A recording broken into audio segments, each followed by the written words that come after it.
A particle of mass m is projected from the ground with initial velocity u naught at an angle theta with the horizontal alpha with the horizontal. सुन लो भाई, यहाँ पर एक ground है भाई, यहाँ से एक बॉल को फेंका ऐसे, ठीक है ना, स्पीड कितनी है इसकी बॉल की, u नोट, एंगल कितना है इसका, अल्फा, हाईएस्ट पॉइंट पे यहाँ पे टक्कर हुई है भाई, ये m मास की बॉल थी मान लो, enlarged with another identical particle which was thrown vertically upward from the ground with the same initial speed u note.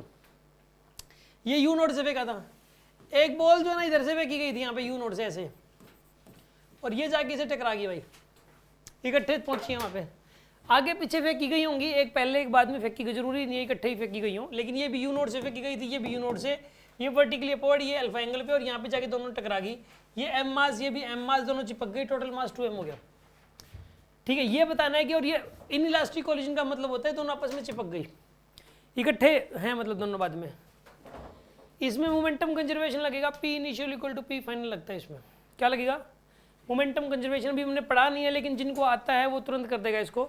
P initial is equals to P final.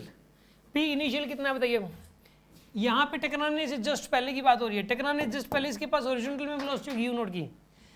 हमेशा मोमेंटम कंजर्वेशन लगाते हैं collision से just पहले और collision के just बाद लगाते हैं, जब कोलिजन पढ़ाएंगे तब समझ में आएगा आपको. यहाँ वाला मोमेंटम नहीं लिखेंगे, टकराने से जस्ट पहले वाला लिखेंगे. टकराने से जस्ट पहले इसकी वेलोसिटी थी u नोट कोस अल्फा, तो इसका मोमेंटम था m u nought cos alpha, cos alpha. अच्छा, इसका मोमेंटम कितना था बताइए, इसकी वेलोसिटी कितनी टकराने से पहले निकालनी पड़ेगी, बताओ. पहले इसकी हाइट निकालनी पड़ेगी, मैक्सिमम हाइट. इसकी मैक्सिमम हाइट कितनी हो जाएगी बताइए, यहाँ पे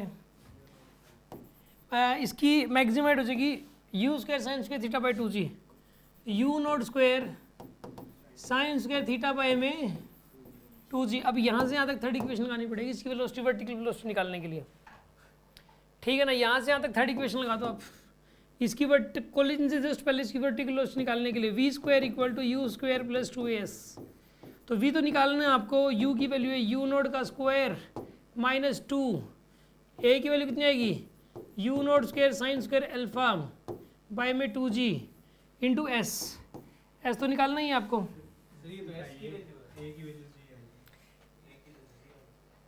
क्या कह रहे हो, अच्छा सॉरी क्या मैक्सिमम हाइट क्या आ गई इसकी, ठीक है,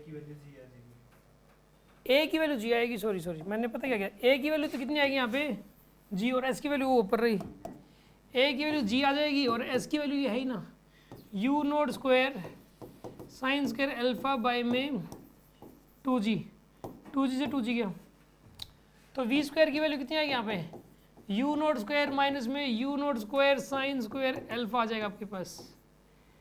v स्क्वायर की वैल्यू यानी v की वैल्यू आ जाएगी यहाँ से, ये आएगी u नोट कोस अल्फा आ जाएगी, u नोट कोस अल्फा हो जाएगी इसकी वेलोसिटी भी मैक्सिमम हाइट तक जाते जाते. तो पता है क्या होगा, सुन आप यहाँ पे एक काम करो,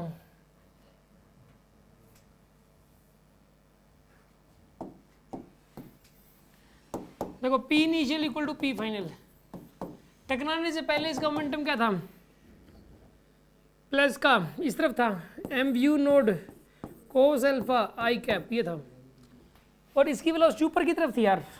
इसको सोल्व करो आप, u node square into 1 minus में साइन स्क्वायर अल्फा, ये v स्क्वायर की वैल्यू आ गई, तो इसका अंडर रूट दे लो यार, u nought square 1 minus sign square alpha क्या हो जाएगा, कोस स्क्वायर अल्फा. तो क्या आएगा यहाँ पर, ये u नोट कोस अल्फा आएगा v की वैल्यू, तो प्लस का m u nought cos alpha j cap, ये थी वेलोसिटी. बाद में हो गई इकट्ठे, ठीक है ना, बाद में हॉरिजॉन्टल वर्टिकल दोनों में सेम ही होगी, क्योंकि पार्टिकल एक होगा, इकट्ठा हो गया, तो मास कितना हो गया फिर 2m. ठीक है, और मान लो वेलोसिटी होगी हॉरिजॉन्टल में. अच्छा, पहले हॉरिजॉन्टल में और वर्टिकल में क्या थी, सेम थी, तो बाद में भी रहेगी यार, ये तो हॉरिजॉन्टल मोमेंटम और वर्टिकल मोमेंटम सेम था. एक काम करो आप, इसने तो मैग्नीट्यूड पूछा, एंगल तो 45 डिग्री हो जाएगा यहाँ पे, 5/4 आंसर आएगा. पता है क्यों, क्योंकि यार सुनो, कोलिजन में क्या होता है कि मोमेंटम ऊपर की तरफ जितना था और इधर का मोमेंटम सेम था, इसका मोमेंटम इस तरफ कितना था M U naught cos alpha, और इसका मोमेंटम भी कितना था M U naught cos alpha, same था मोमेंटम।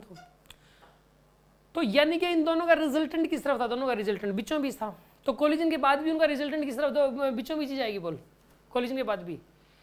देखो मोमेंटम कंजर्वेशन का मतलब यही होता है कि पहले पूरे सिस्टम का मोमेंटम और बाद का पूरे सिस्टम का मोमेंटम मैग्नीट्यूड वाइज तो सेम होगा ही होगा, डायरेक्शन वाइज भी सेम होगा। पहले जो डायरेक्शन थी बाद में भी वही डायरेक्शन रहेगी। तो पहले इसका मोमेंटम था इस तरफ M U naught cos alpha, इसका मोमेंटम था M U naught cos alpha ऊपर की तरफ, और दोनों को एक ही समझ ले तो नेट मोमेंटम बीचों बीच था। तो बाद वाला मोमेंटम भी बीचों बीच ही रहेगा, 45 डिग्री एंगल रहेगा इसके अंदर। ये सब सोल्व कर, मुझे क्या वैल्यू थोड़ी निकालनी है, ठीक है ना, इसकी जरूरत ही नहीं है। ये मोमेंटम कंजर्वेशन प्रिंसिपल लगाने की जरूरत ही नहीं है इसके अंदर। आंसर जो आएगा ना इसका क्या आएगा बताइए, पाई बाई 4, 45 डिग्री।